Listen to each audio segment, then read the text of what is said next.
Welcome Libra. Let's do a reading using the She-Wolf Tarot deck. We'll also do an animal spirit card. We're going to do a Celtic cross spread. Tuning into Libra. So I premeditated on the energy of Libra.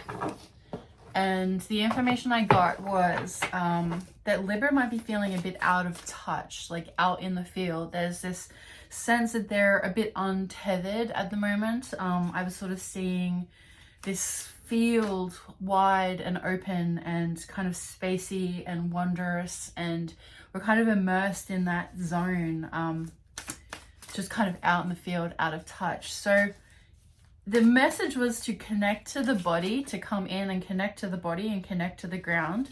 Someone is trying to call you, but you can't hear it. And you can't hear it if you're not tethered to the mundane world. So there's someone trying to call you, there's some kind of message.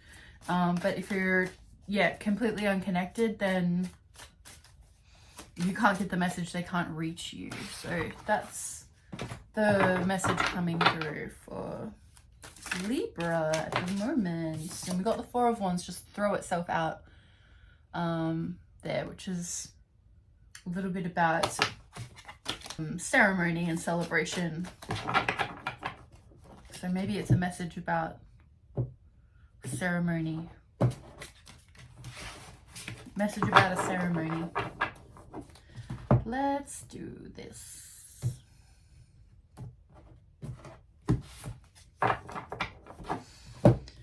Tuning in to the spirit of Libra. What does Libra need to hear?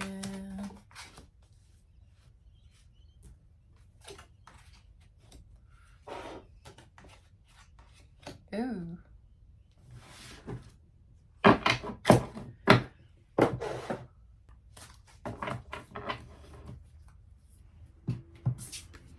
Vulture. Okay, let's get a sense for this reading.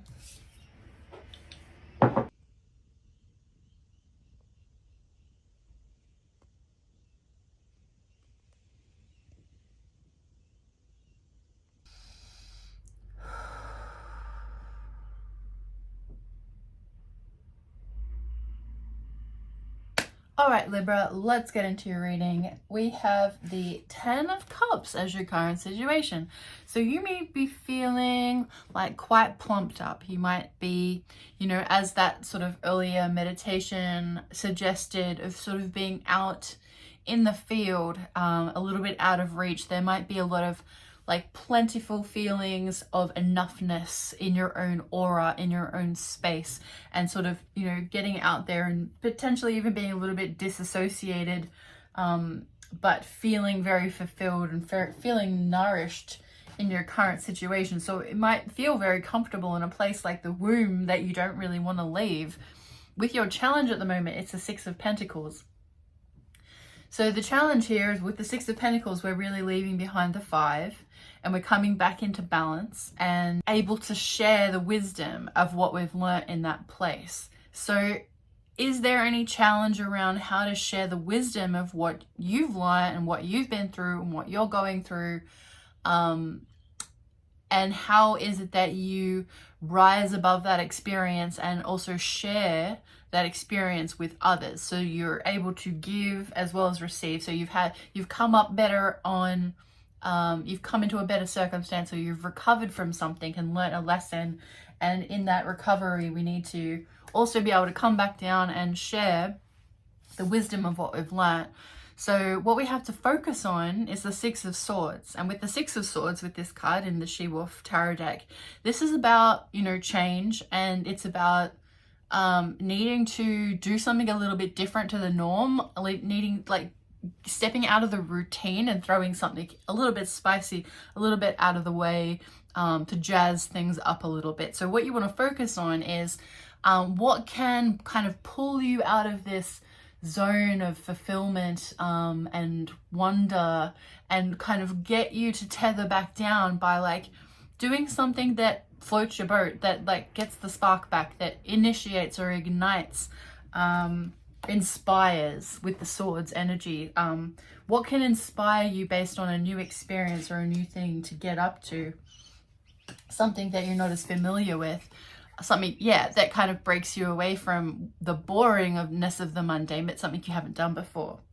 We have in what you're leaving behind is the Five of Swords. There's potential for feeling inadequate or feeling overwhelmed by our own limitations, or like just this negative impact of maybe not being able to live up to what we want to or wish to, or maybe we fear failure. So there's some type of fear here to do with failure, but that's what we get to leave behind with this Five of Swords energy. So we get to kind of come up into our best graces again and realize that, you know, limitations exist so that we don't overdo it, and it's okay to have limitations and to work within those sometimes. So it's like understanding those limitations, not that it's a failure, but that, you know, it's a growing edge, or it's something we need to work on, or it's something we need to delegate. It's something for someone else to do. We all can't be all things all the time. So we had to have some reality check around that perspective that we have. The strength that we possess is here at the Lust card, and the Lust card is Leo. So there's this sensual, sexual, passionate nature, this kind of fiery, lit up vitality existing here with lust. So there's a strength for us that, you know, is it a lust for life? Is it a lust for a new experience, or you know, there's something here that helps us stoke our own fire and to light that own vitality. It's like, where is there a thirst? Where is there a primal desire to chase something and go after it and to get it and to have it and hunt it? So that's actually in our strength position. So we're able to use that kind of tap into that primal nature of like, what are we going after? What are we gonna rise up to devour, you know, all of these types of things. So what's coming up in our near future is temperance. So temperance is obviously, you know, we're mixing and balancing elements in order to get something that is just right. And that takes time sometimes to create something that, you know, isn't too dramatic, isn't too over the top, isn't too extreme, isn't too one way or another way, but it's a blend and a mix. And we take adequate time to prepare that mix. So there's definitely this alchemical element. It's also Sagittarius. So temperance is often, yeah, just collecting all of this different experiences and wisdom from adventures and journeys, and bringing it in and distilling it and sitting with it and being like, how does this actually filter through and combine and blend to create, you know, something beautiful and new, with the temperance being a major arcana. Yeah, the major arcana is a major movement. So all of this is adding up in the near future to some type of, I don't want to say necessarily breakthrough, but it's like a way of mixing the elements that have existed so far for you and going forward with them. So the advice card is the King of Wands, and this is big Kundalini energy. I love this card. It's really about the extreme cold and the extreme heat, and then being able to pull up those energies and letting that Kundalini snake rise up, and this kind of ability of the King of Wands to hold steady and hold firm those extremes. So the King is, you know, really here kind of at the top of the chain in a sense of what we're overseeing and what we're able to deliver. So this could be someone, as it's in the advice, there could be a king in the life around us. Maybe it's someone who shows a wonderful example of this ability to kind of hold these extremes and make good use of those extremes without expecting that of others. So there's always a magnanimous kind of energy with the kings, and this ability to hold space for the kingdom and for everybody else. So there could be somebody that is in your life which is bringing in that king energy, which is an example. So it could be a really wonderful mentor person or a coach person, or a partner, or, you know, we also can embody this king energy ourselves. So is it for us to, you know, recognize and mirror that person in our lives? and understand that it is within us. And obviously with the wands, it can relate to fire signs and Sagittarius, Leo, Aries. What we have in our environment is the Two of Wands. So there's, you know, the Two of Wands is really about like, we're on our journey, we're out of the gate and we're running fast. This is Mars in Aries energy. So Mars in Aries energy, there's like, we're gung-ho, we're gonna fight this, we're gonna run towards the puff of smoke, we're out of the gate, man.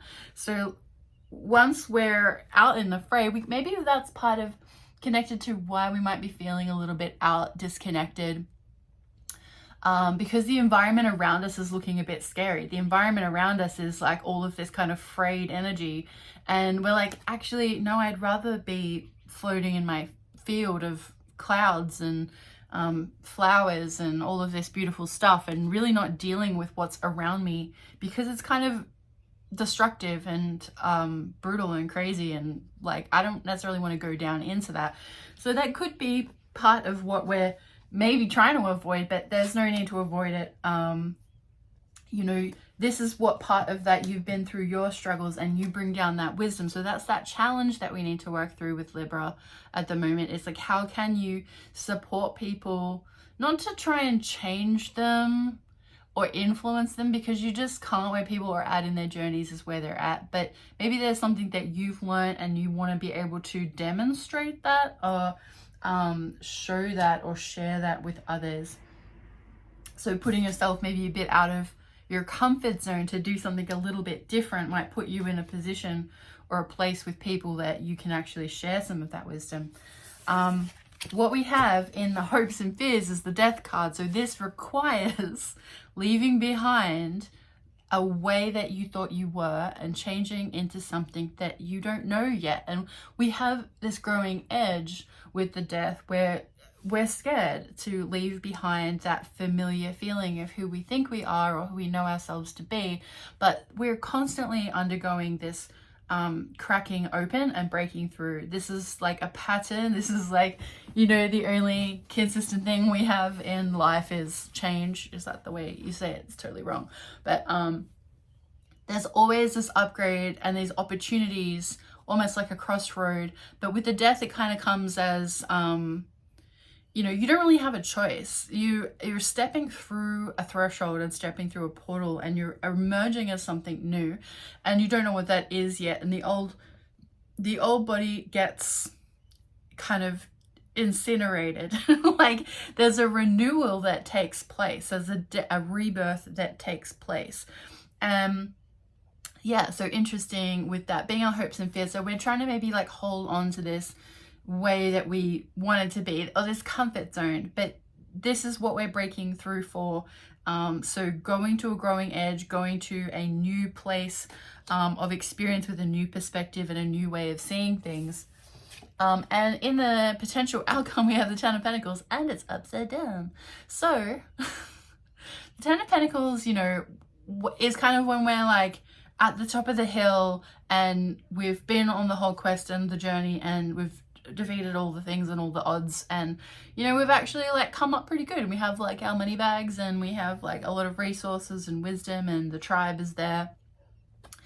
And with the Ten of Pentacles, it's about like, okay, I made it, and now I need to also disseminate this wisdom, and how do I support the community, and how does this hold everybody up? How do I take everyone with me, or how do I make sure everybody's also able to access a bit of this? So there's, you don't want to hoard that.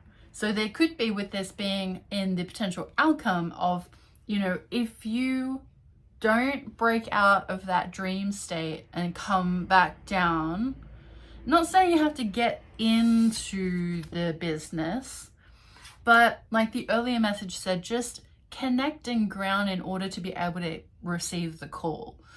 Because if you're totally untethered, you can't get the call. So you're going to get the right call if you just ground and connect.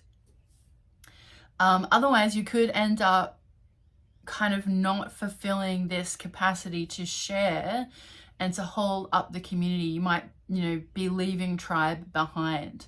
And that's not necessarily, you know, some of us are going to leave tribe behind. Yes, I'm not making any godlike judgment calls here now today, but right now, right here, there's this potential that we might miss the boat to support the community or the tribe that maybe we do actually care about, maybe would mean something to us down the line. So with the animal spirit there, we got the vulture, and the vulture is really here as a purifying spirit to bring things back into purification. So they're kind of eating the meat off the bones and doing the dirty work. Basically, they sort of like take the carcass and they make it all clean, and then they use all of that, you know, the bare nutrients that are left that nothing else will take. The vulture takes it. So there's a real beauty to the magnificence of the vulture.